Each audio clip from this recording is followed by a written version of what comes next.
বন্ধুরা, এটা হচ্ছে আমার দিদির বিয়ের গেট। তারপর তোমাদের দেখাচ্ছি ফটোশুট করার জায়গা।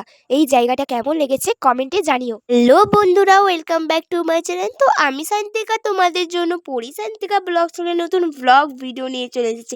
এই ব্লগটি খুব ইন্টারেস্টিং হতে চলেছে, স্কিপ না করে পুরো ব্লগটি দেখতে থাকো। আজকে ছিল আমার দিদির মেহেন্দি।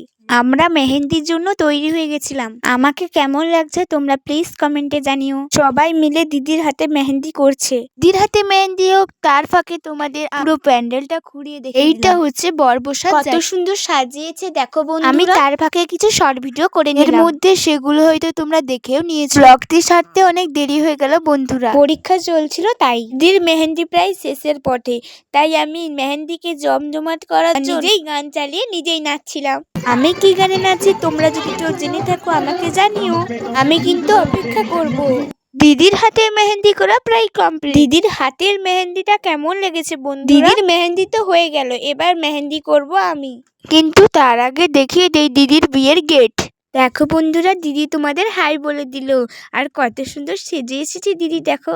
দেখো বন্ধুরা, ছোট মেয়েটি বলছিল মাসি তোমার সঙ্গে নাচ করবে, আমি তাকে নিয়ে নাচ করলাম।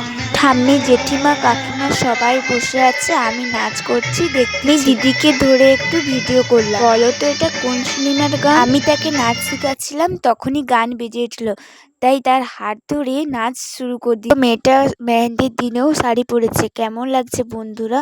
সবাই কি করছে এবং কে কেমন সেজেছে তোমাদের দেখিয়েই দিলাম। আমাদের এই পরের ব্লগে দেখাবো হলুদে কি কি হলো। ব্লগটিকে দেখার জন্য চ্যানেলটিকে সাবস্ক্রাইব করো। ভিডিওটি ভালো লেগে থাকলে লাইক, কমেন্ট, শেয়ার, সাবস্ক্রাইব করতে ভুলো না বন্ধুরা।